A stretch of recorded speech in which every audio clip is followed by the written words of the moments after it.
You're listening to the Worldwide Sports Radio Network. West guys, West guys,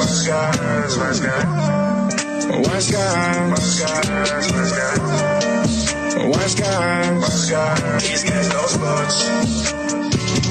Yeah. These guys know sports. These guys know.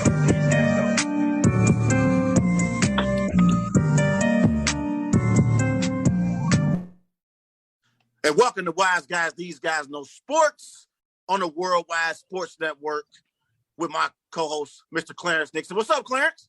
Hey, how you doing today, Trey? Pretty good, man. Everybody remember, go and follow Wise Guys on Twitter at WiseGuys_H, also on Facebook, Wise Guys. And be sure to follow Wise Guys on Instagram at These Guys Know Sports. We live here on the Worldwide Sports Network. Mr. Nixon, how you doing? I'm doing well, man. Enjoying this Friday. Getting ready for the weekend. Working on the weekend like usual. Yes, sir, man. You know it. And obviously tomorrow is July 4th. So you got any big plans? You got any fireworks? You gonna let light off tomorrow? Are you into fireworks or not? You're not into that kind of thing. I mean, my family might do some stuff like that, but me, I'm just treating it like a regular day. I'm just chilling with the family and relaxing, man. Definitely, man. Ain't nothing wrong with that. But we got a big time show ahead.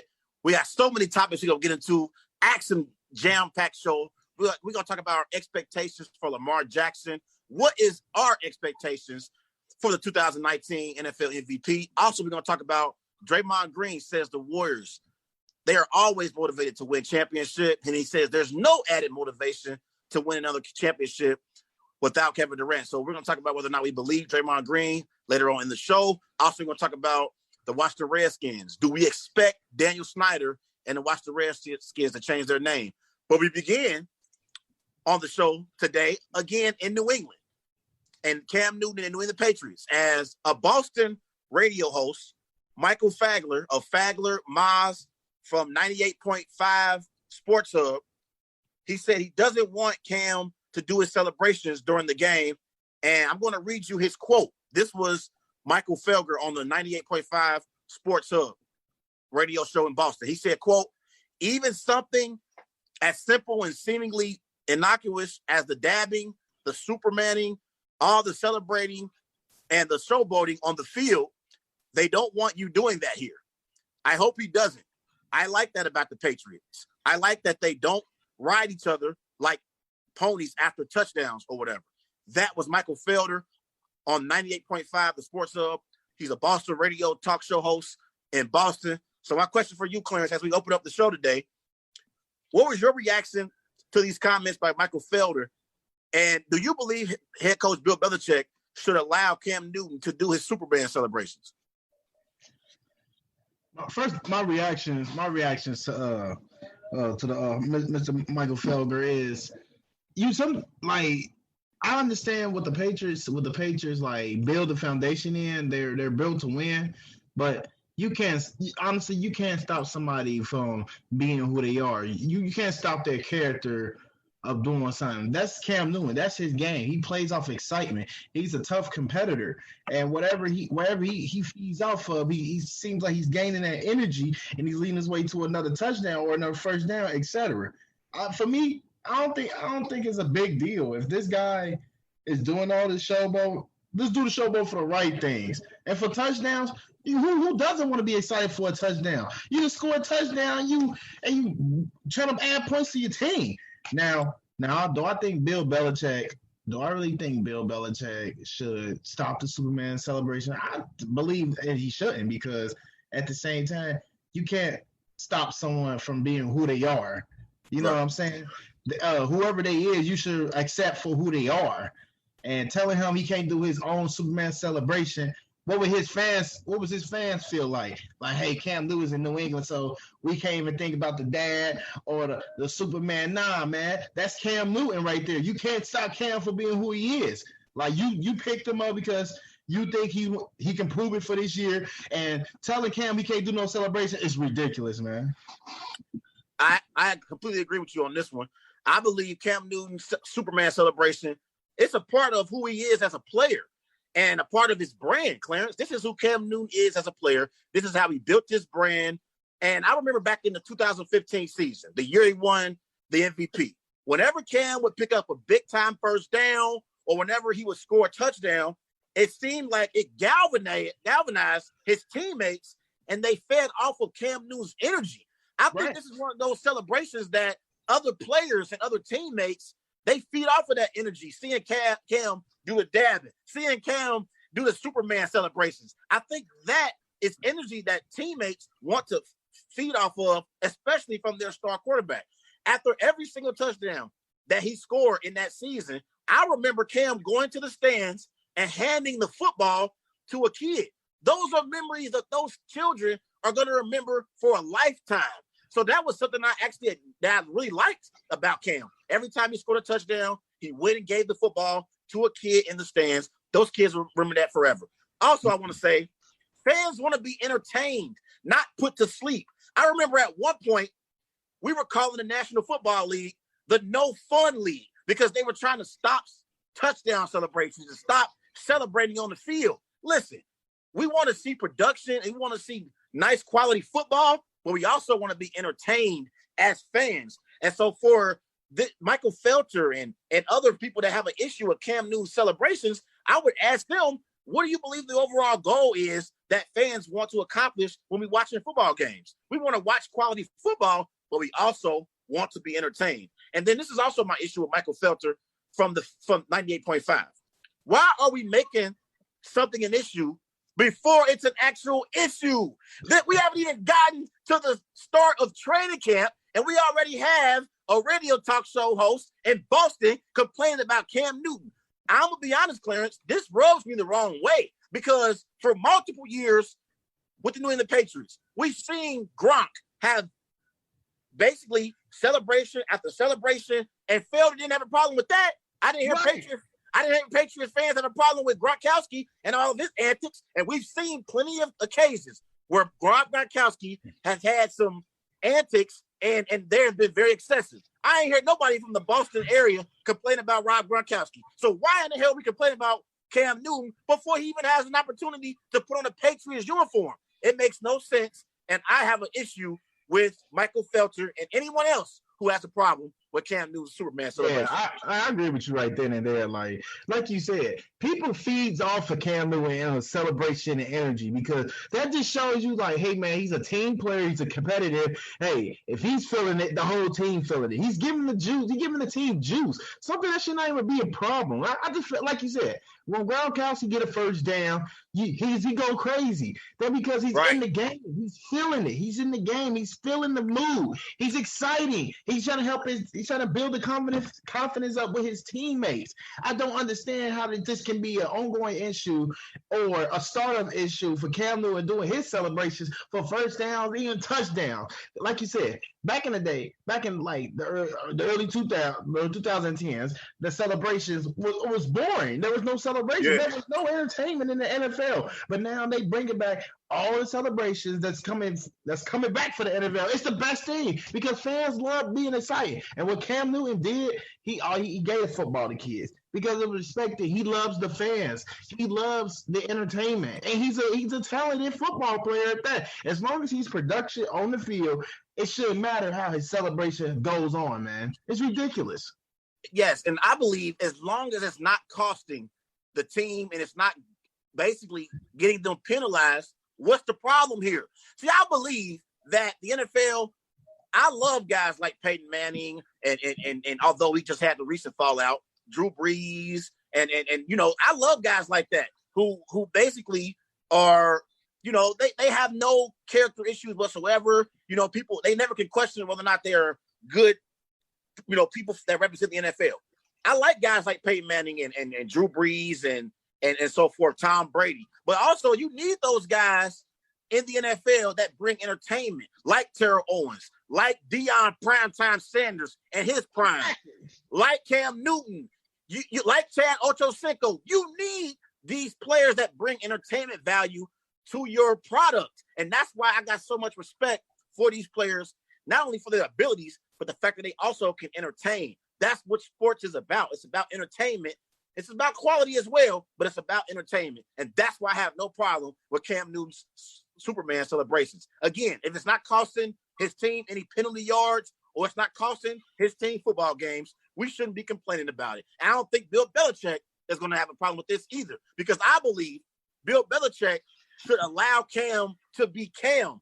That will bring the best out of Cam Newton, because Cam Newton can be himself, and I believe that will lead to a certain level of production for the New England Patriots as an entire offense with Cam Newton at the helm. Yeah, I agree with you right there. Everybody go follow Wise Guys on Facebook, Wise Guys, and Instagram, These Guys Know Sports, and Twitter, Wise Guys _OH. All right, Trey, we still staying on this topic. Now let's discuss the contract details.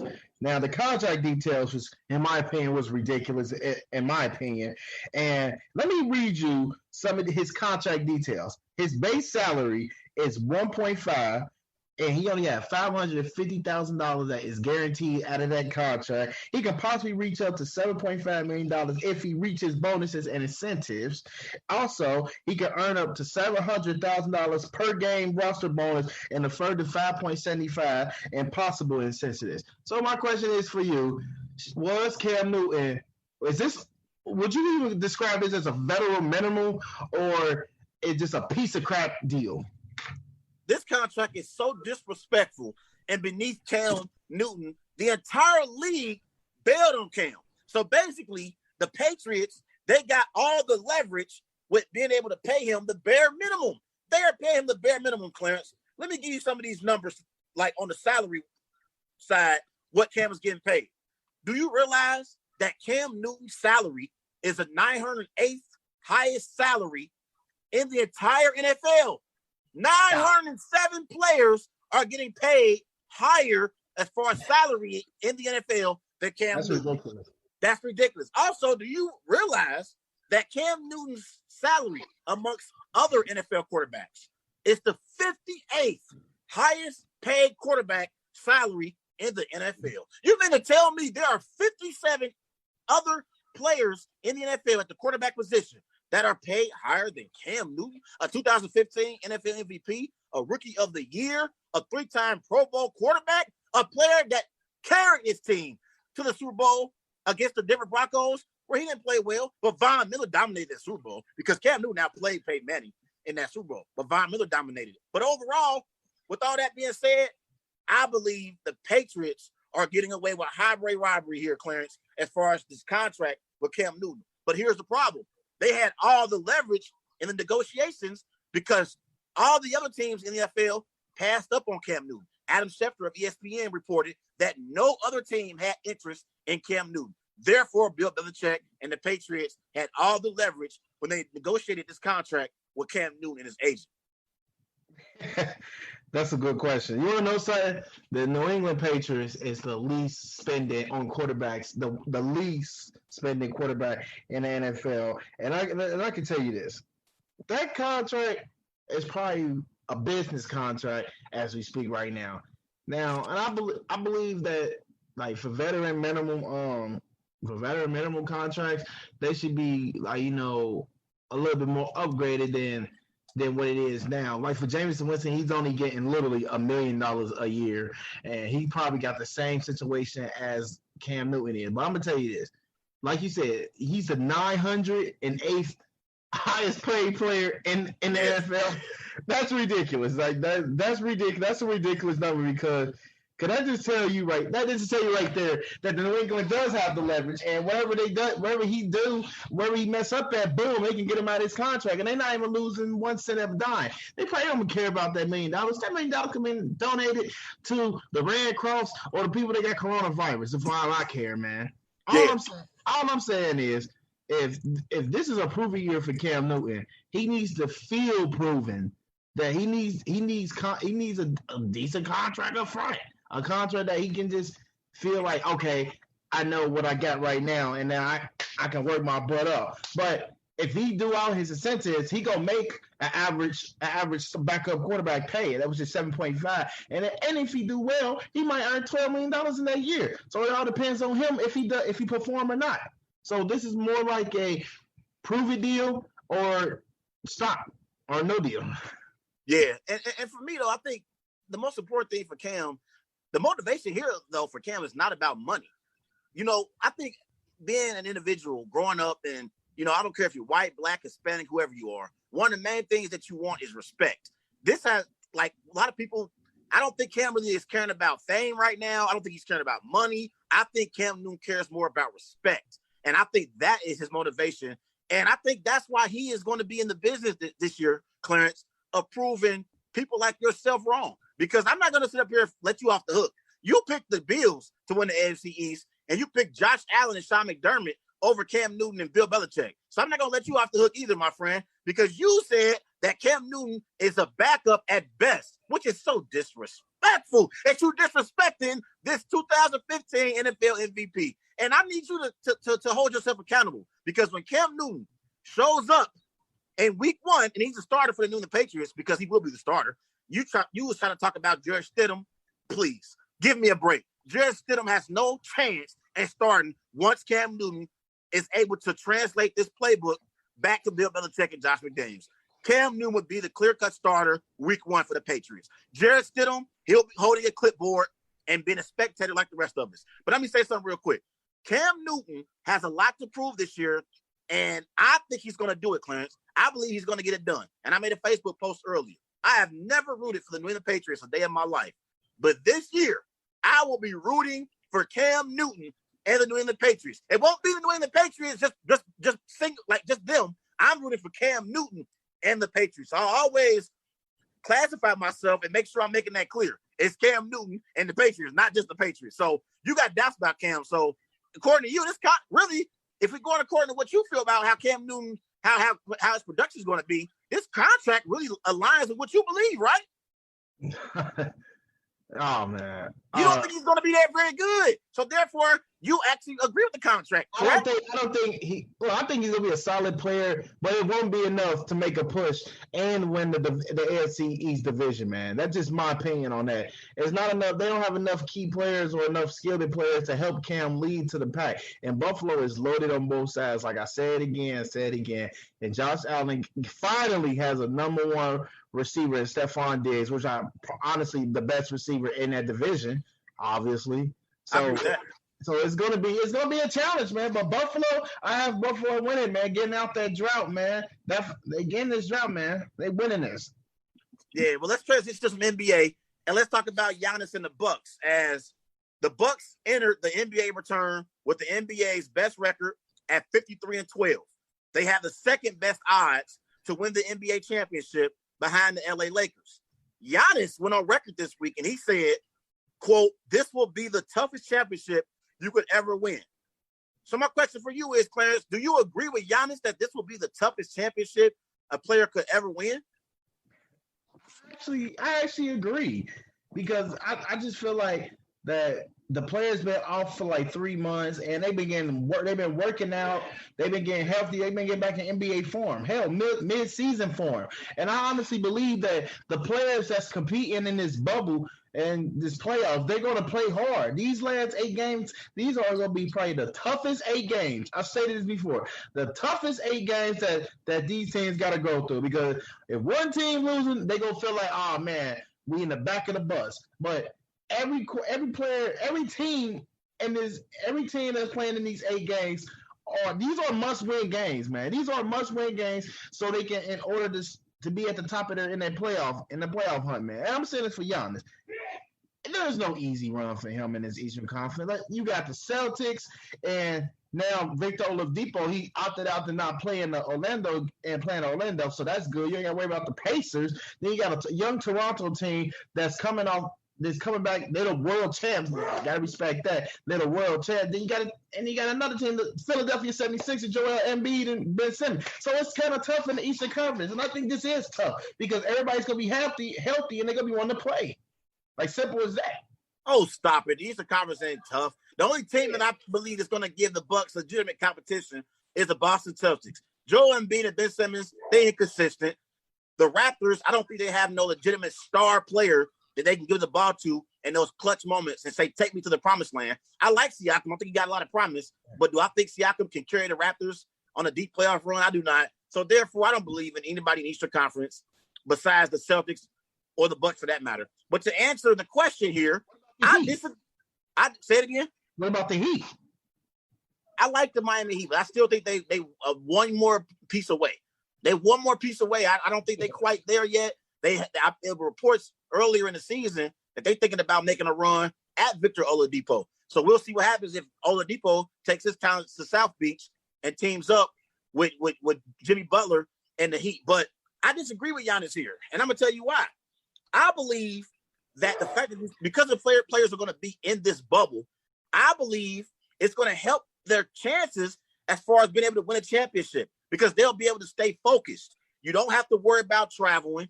You know what I mean? You don't have to worry about going coast to coast. I believe the fact that you're going to be in this bubble, it's only so much you can do. Therefore, your mind is going to be primarily focused on winning basketball games. There will be no distractions. There will be no travel obligations.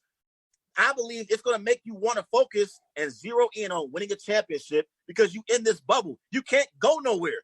Like, and while you're in the bubble, there are things that you can do. You can go golfing. The bars and restaurants are going to be available to the players that want to use those bars and restaurants and be able to use those services.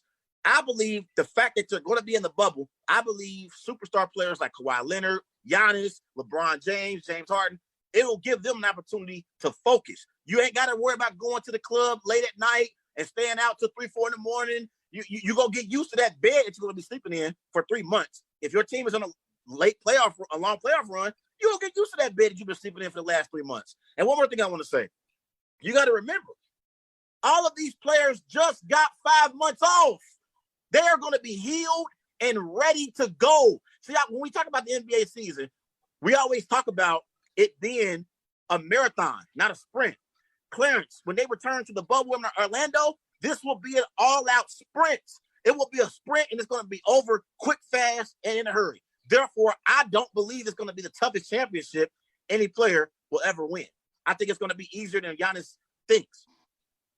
Nah, man, I definitely agree with him because everybody gonna want it. Everybody's gonna be hungry for the winning the championship. Everybody wants it, Trey. But you gotta understand. Yes, they've been off for a very long time. They got enough time to heal from their injuries, probably maybe surgeries, or maybe just been sitting around, just been working out, training, getting the basketball for it. I specifically think that they are gonna be it's gonna be a tough road to get a championship because at the same time.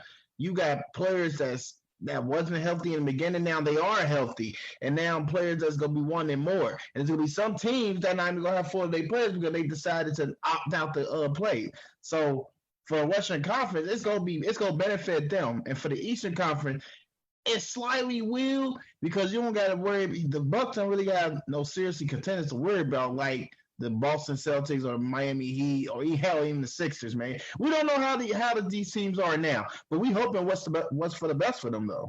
But even Mike Budenholzer, the head coach for the Milwaukee Bucks, he said a few weeks ago that the break and the shutdown helped Giannis. Because if you remember, Clarence, before the shutdown, that weekend when the Lakers played the Bucks on Friday and they played the Clippers on Sunday, on that Friday night, you remember Giannis got injured. It was a scare. You got to go look it up. He had one of those injuries that could have been, a year, basically an entire year off. Like it could have been a catastrophic injury, but he lucked up and he caught a break. And Mike Budenholzer went on record saying that if they would have went right into the playoffs, it's a possibility that Giannis might have missed a few games. That's why I believe this 5-month break that these players have is going to benefit them once we get to Orlando. That's why they have the 8 games in place before the postseason takes place, because they're going to have an opportunity to get back in shape, get back in basketball shape, and gear up for the postseason. So I ultimately feel like being in the bubble will help these players remain focused because you can't go outside the bubble. And also, it's going to give some players a chance to get a break from reality, period. Like you'll be able to get a mental break, whether or not, even if you have a family or you might need 3 months is a long time to be away from your family though. But if you need to get away for a few months, hell, some of these teams, Clarence, not even going to be in the bubble for an entire month. Some of these teams are going to be going home. The Wizards, they'll be going home early. The Nets will be going home early. It's a few of these teams that won't be in the bubble very long. I think Phoenix, they're going to be in the bubble as well. They won't be there not even a whole month. So some of these teams won't even be in the bubble very long at all. So I have a question. Do you believe it will be an asterisk next to this year's NBA champion? I do believe it'll be an asterisk next to whoever wins this NBA championship, but I believe it will only be an asterisk made. Like, we'll only look at that asterisk as far as being something that really, really contributed to who won the NBA championship based on whether or not a superstar gets injured. So if Kawhi Leonard gets injured for the Clippers, that's not going to win. I hope he doesn't.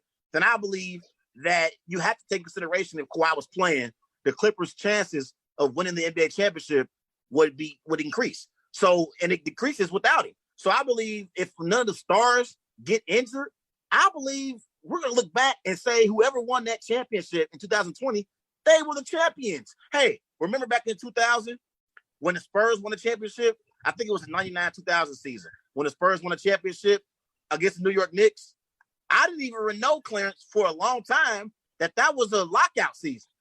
That was the year after Jordan won his sixth championship against Utah. This was the following year when the Spurs met the Knicks, and the Knicks were the 8th seed, and Tim Duncan and the Spurs won their championship. That was a lockout year. Nobody talks about Tim Duncan only having 4 championships. They talk about him having 5 championships. We're going to talk about Tim Duncan a little bit later on the show as well, but I just think it'll be an asterisk because, just based off the fact that there were unusual circumstances, but I think we're only going to make it bigger and go deeper into it unless a star gets hurt.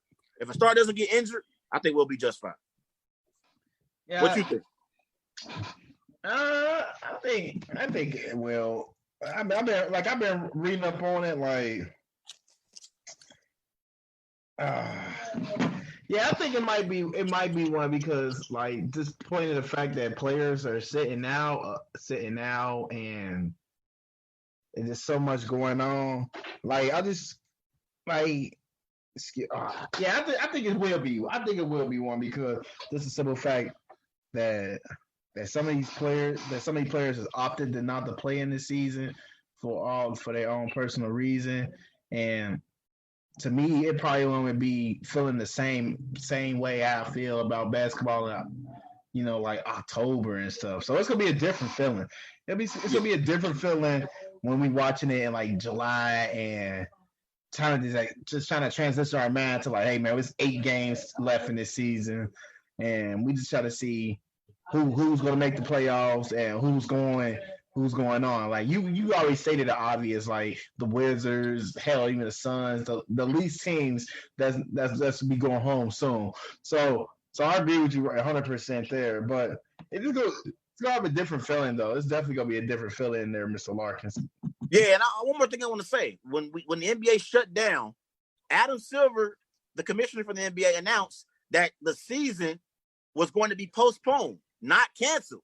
Therefore, I believe it was some of these NBA players' job to stay in shape and ready for when the time comes when the NBA season resumes. And I think players like LeBron James and players like Giannis, they're going to still be in shape, ready to rock and roll once we start the season back at the end of July. And that's one of the main things I always appreciated about LeBron, Clarence, because LeBron always stayed in tip-top shape and was always one of those players who motor simply just doesn't run out. I'm gonna give you an example and go back to 2016 NBA Finals. Game 7. You remember Warriors Cavs going nip and tuck, fourth quarter. No team has been able to score. It's going back and forth. And you remember that the Warriors, they had a fast break. Andre Iguodala almost had a layup, and LeBron ran literally from one side of the court to the other side of the court in literally about 3 to 4 seconds. That is literally conditioning. I'm not giving up. This is an important part of this game, and I'm going to go all out to stop Andre Iguodala on this layup attempt. That is conditioning at its finest. I think LeBron James will be ready to go come late July, but I don't think they're going to win a championship. We can get into that on next week's shows as well, man. Yeah. Okay. All right, we're about to move on, Trey. We're moving on to the next topic. So, there is going to be no more Washington Redskins. Yes, on Thursday, the FedEx company asked the Washington Redskins to change their name. Nike removed all their Redskins gear from online And I'm pretty sure that all these stores is about to be moving all these Redskin gear from all their stores. So, and Dan Snyder claimed that he was going to change the name in 2013, and nothing has changed. We in 2020, it's been almost 7 years. We're just trying to get with the program. But do you believe the Redskins is going to change their name, honestly? Yes, I do believe they're going to change their name. And I want to say this as well because this is important. This morning on First Take, Stephen A. Smith, he said a credible source told him that Daniel Snyder will certainly change the name of the team. So let's make sure we let our listeners know that Stephen A. already heard from a credible source that Daniel Snyder and the Redskins will ultimately change the name. We'll see what happens when it happens. But I believe it's going to lead to a name change. And I'm going to tell you why. Because one of the main important factors and important things to an NFL owner is their bottom line. And when their bottom line is being affected and their money is being affected, I believe it's going to cause for change. And because you got sponsors willing to cut ties with the Washington Redskins, I believe ultimately Daniel Snyder is going to change the name. And I believe because it's affecting his pockets, that's the only reason why Daniel Snyder is going to do a name change here. And it's just unfortunate that it had to get to this point. But sometimes you got to hit someone in their pockets where it matters the most in order to provoke change. And this is one of those situations. Like I said, when I seen Nike remove all of their merchandise, I knew that this was a big deal. And I knew ultimately at some point, Daniel Snyder and the Washington Redskins were going to have to do a name change. It's just a matter of when, not if at this point. I'm gonna just say, I'm gonna just keep it short and brief. It is the time to change for the Washington Redskins name. And the name has been offended for a long time, and it has been numerous petitions on why Daniel Snyder hasn't changed the name. Well, this is the moment right now, Trey, and I'm pretty sure that the name is going to be getting changed because it was well defended, and players felt like even owners or rich people felt like they needed to change the name. It's time to change for the future. It's time to change for the future. If they don't get this name changed, then he's going to lose money, lose a ton of money, and he's going to lose a ton of fans, and then possibly it's going to force him to sell. So if they don't change his name, they're going to be in big trouble. This is a no-brainer that the Redskins should have changed their name because the name has been around for so long. They won a Super Bowl with it, but it's time to move on in a new future. If Daniel Snyder don't get nothing going on, Trey, he can be in a lot of trouble and he can lose a lot of more money, man. Yeah, I completely agree with you. And then there are some people, Clarence, that actually support the name of the team. I believe this would be the perfect time for Daniel Snyder to make that change because this is the public outcry from the situation. He can say, hey, I had all this, tension and all these sponsors that were going to take away, advertisements and take away their business with the Washington Redskins. I had to make a move. So this is the perfect time, I think, for Daniel Snyder to make a change because it's public pressure being applied to him and the Washington Redskins organization as a whole. So those people that ultimately support the name, this will be the reason why he can say, I had to do what I had to do because it was affecting the bottom line. And that's what NFL owners care about the most, Clarence. Make no mistake about it. They care about being able to win games. They care about, having a legacy and building a solid organization. But the most important thing to these owners is money. That's the bottom line. So if there's any time when their bottom line is affected, they're going to make the necessary changes. Definitely. Now, everybody go please follow Wise Guys on Facebook and Wise Guys Instagram. These guys know sports and Twitter. Wise Guys on OH. We are live on a worldwide sports radio network. All right, Trey. About to move on to transition to some basketball, baby. Yeah. So look, we're about to talk some Golden State talks right here and there. Draymond Green stated that the Warriors are always motivated to win championships, whether that's with KD or without. And he also stated there's no added motivation without KD. Do you honestly believe in him, man? Come on, Trey. Just be honest with you. Do you honestly believe that the Warriors can win a finals without KD?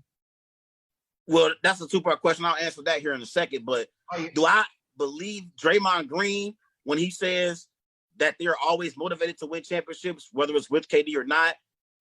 I completely agree with Draymond Green. Although I believe during his 3-year tender in Golden State, I believe Kevin Durant was by far the best player with the Warriors. Obviously, he won back-to-back finals MVPs. But you got to remember, the Warriors did have back-to-back finals appearances in 2015 and 2016. And in 2016, Clarence, they went 73-9. They had the NBA's best record in the regular season in NBA history. So basically, I believe it's more about the Warriors' culture that has been built and the fact that they have an expectation to compete for championships, even without Kevin Durant. So I think Draymond Green is right on point when he says that there's no added motivation to win championships without Kevin Durant. I completely agree with him. And, he's right. And he's right about saying they've always been motivated because they've been winning championships before Kevin Durant arrived in Golden State. So, Clarence, we were talking about Draymond Green and him saying that the Warriors are always motivated to win championships. He was on the Jalen and Jacoby's show this past week. He also says there's no added motivation to win without Kevin Durant. So we're talking about whether or not we believe him. So let me pick up back where we left off. I was saying, although I believe that Kevin Durant was the best player during his 3-year tender with the Golden State Warriors, obviously won back-to-back finals MVPs. You got to remember, the Golden State Warriors, before Kevin Durant arrived in the Bay Area, the Golden State Warriors had back-to-back finals appearances. And in 2016, they had the NBA's best record in NBA history as far as regular season goes, with a 73-9 record. So I believe this is a testament to the Warriors' culture overall, and it has absolutely nothing to do with Kevin Durant. I think they have an expectation as an organization to compete for championships, whether that's with KD or without him. So I actually agree with Draymond Green, and I believe he's right on point by saying that there's no added motivation to win championships without Kevin Durant. I think they're motivated to win championships regardless because of the culture. Look, man, love the motivation from Kevin Durant. I love the motivation love the motivation talk from Draymond Green. I really think he's a smart, brilliant guy. I really think so. But I have to be honest with myself. I feel like that KD made them a powerhouse team. KD made them a stronger, balanced team. KD gave them an extra score when the other scorers didn't want to score no more. And I truly believe that ever since when KD got injured, we seen the real definition of the Golden State Warriors of when they want someone to take over and they can play the back door. And when you play the back door, it turns into your liability. Now, I agree with Draymond that they're motivated to always win championship because their past, they won. They was in 2 back-to-back finals appearance. They won one. They had the best record in the league, but when ever since KD left, I kind of just got a little iffy because now you got LeBron James, Kawhi Leonard, and LA, plus Paul George and Anthony Davis. And I think it's a little tougher on their hand now because they're playing against stronger superstar players that's in the Western Conference. So do I believe they can make another championship run? No. And can they win one without him, without KD? No, man. I think it's just ridiculous, man. No, I think you're ridiculous. No, I think you're ridiculous. I truly believe the Warriors playoff championship window is closed, man. Because when you traded away the best player on the planet, it made your team even normal or weak, man. I'm just keeping 100, right there, man. Why do I have to talk basketball with you? No, yes, I believe they have a possibility because you end up basically getting to the next question. The next question we were first talking about: do we believe Draymond Green as far as them being motivated to win a championship without Kevin Durant? You actually went to the next question, which was, do you believe that the Warriors will win another NBA Finals? Yes, I believe the Warriors have a strong possibility of winning another NBA championship. Number one, the Warriors have the greatest shooting backcourt in NBA history, Clarence. And when you have Steph and Clay, you always have a puncher's chance. Just look at this season. The only 2 teams that I can definitively say that are better than the Golden State Warriors are the 2 LA teams, and the Clippers and the Lakers. Those are the only two teams that I can say are by far better than the Golden State Warriors. The Utah Jazz, I like Donovan Mitchell, but they can't score with Steph and Clay. The Denver Nuggets, they too young, and I think they'll get overwhelmed in a playoff series by Steve Kerr, the head coach for the Warriors, and Klay Thompson and Steph Curry. The Rockets, we know that the Golden State Warriors are the kryptonite to the Houston Rockets. Therefore, I believe the Warriors, if Klay and Steph was healthy this year, they would have been a top 3 seed in the Western Conference. I got one more thing I want to say. I got you. You got to talk. It's my turn. I got you. You brought up LeBron James and AD. Do you not realize that LeBron James probably his best opportunity to win another championship is this year? After this season, LeBron is going to be entering his 18th season. We don't know how much more he has left in the tank. Therefore, Father Time is going to take over at some point. It's undefeated, Clarence. It's going to hit me and you at some point. It's undefeated. We don't even know if Anthony Davis is going to sign long-term with the Los Angeles Lakers. We assume he is, but he might want to go home to Chicago. Look at the Clippers as well. We know that Doc Rivers is there on the books. Kawhi Leonard is on the books for at least another year, but I don't even think Kawhi Leonard signed a long-term contract with the Clippers. Paul George, I think he also is on a short-term contract. Therefore, I believe that the Warriors have an opportunity to position themselves to be back in the championship picture once Steph and Klay come back healthy next season. Trey.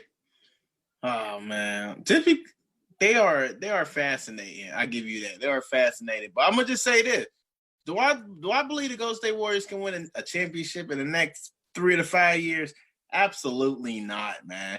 Absolutely not. Not with these superstars in the league now. Let me tell you this: the Rockets are a different team. The Rockets are a different team, so you might get a different results from them. You got Westbrook and James Harden on the same team. It might be trouble tantrum that the Golden State Warriors will have to deal with all through the series. And I go to the next team, the Utah Jazz, a very defensive team, a team that could play defense all over. That honestly has a better supporting cast than Golden State, because all Golden State got is young scrubs that's been working their butt off, but they're still scrubs as I stated, as they call. And I'm gonna say this again. I'm just being honest. When you have LeBron James in the Western Conference and Kawhi Leonard, it makes it more competitive. It makes it more stronger. And I honestly believe Golden State probably won't even be a top 3, barely a top 5 in the Western Conference, all because there's a lot of talent in there, Trey. It's a lot of talent in the Western Conference, man. You can't Golden State, their playoff little NBA final window is over. It's closed. It's closed, man. I think their time is definitely running up, and it's might be a decision that they might have to trade Draymond Green. Once you trade one of the core players, that's when you can honestly say it's over, man. Golden State playoff window, finals window is closed, man. It's definitely closed, man. Okay, I got a question for you. All right. Do you believe the Houston Rockets were better with Chris Paul, or they're better now with Russell Westbrook?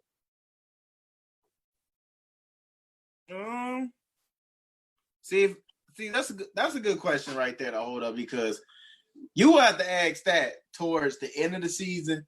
But as ball moving and both scoring at will, I see a lot at James Harden, because he averaged more than he was when he with Russell Westbrook and Chris Paul. I think they're playing a little better. I think it's better for them now, because they can move faster on the court, they can spread the court, and they have more shooters. I think it's better for them because they're moving faster. But for Chris Paul, he was a traditional point guard that like to get players involved. And a player like James Harden, he needs to have the ball in his hand. He wants the ball in his hand. If the ball is not in his hand, the ball better be coming to his hand next possession, man. And I think for Russell Westbrook, he grant him that answer, because he knows what type of player James Harden is and what he gets out of him. For Chris Paul, he want to call his own shot. Listen. Westbrook. I'm listening. Westbrook and Chris Paul. they're phenomenal. They're good. I like that duo because they're fast, they're quick, and they can spread the floor, man. That's why I see. Well, first of all, let me say this: you obviously have forgotten about Russell Westbrook's struggles in the playoffs. Russell Westbrook hasn't gotten out of the first round since Kevin Durant left Oklahoma City.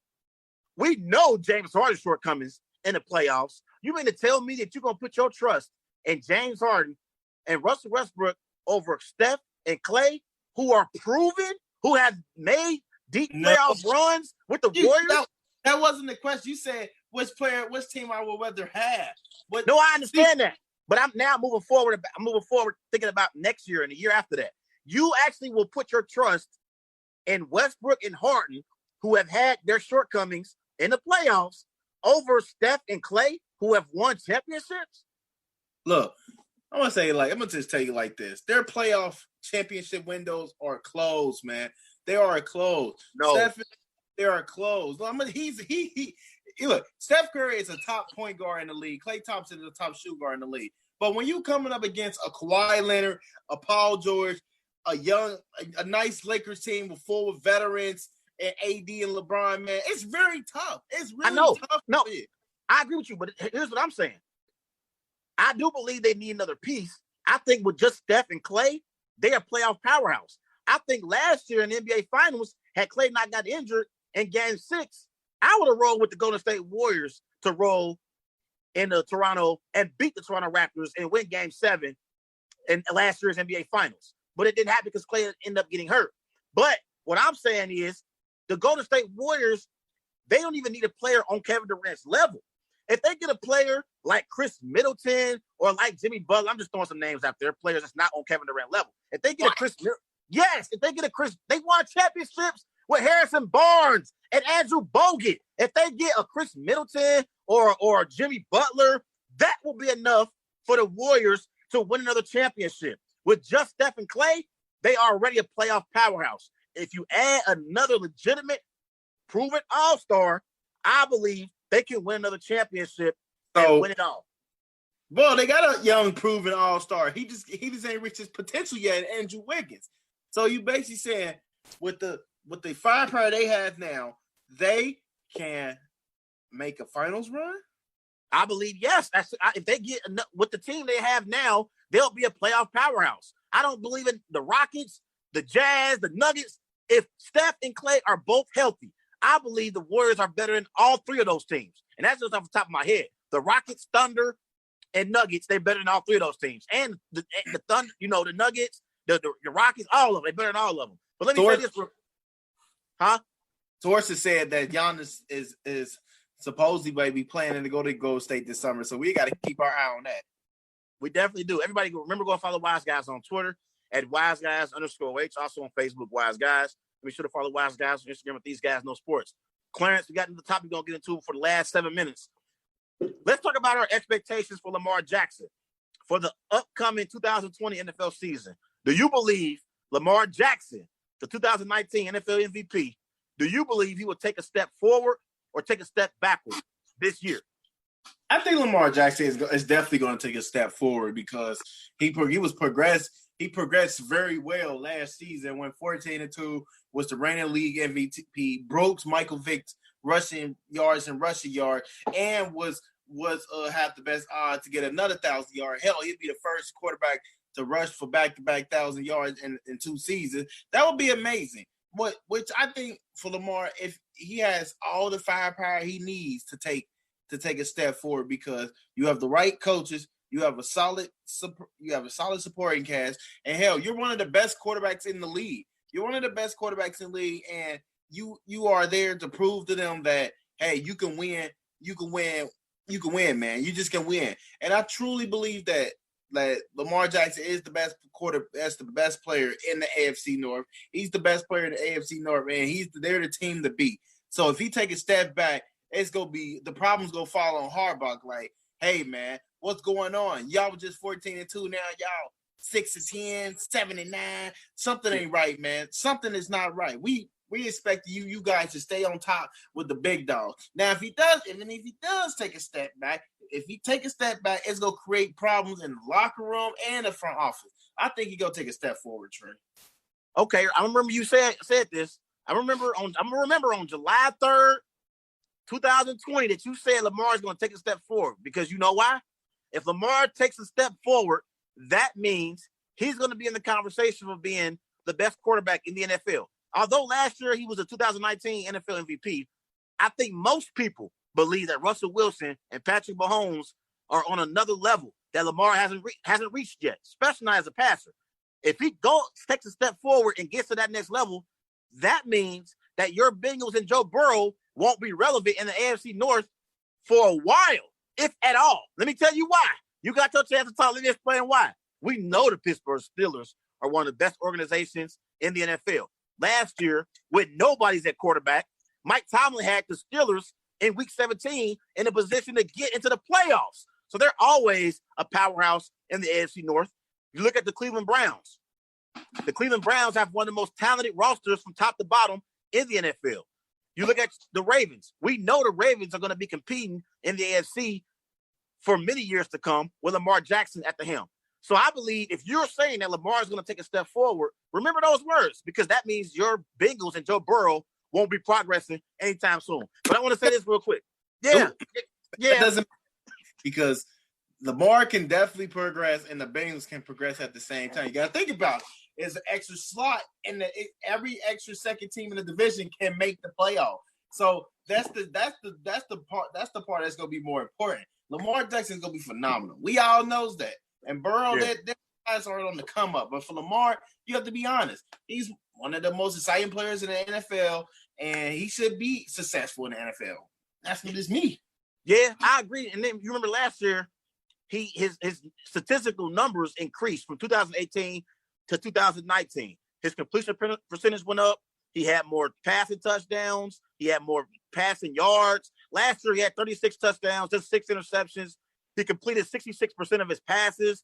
You mentioned it. He had over 1,000 rushing yards and 7 rushing touchdowns on the season. We know he's box office, and he's the ultimate playmaker.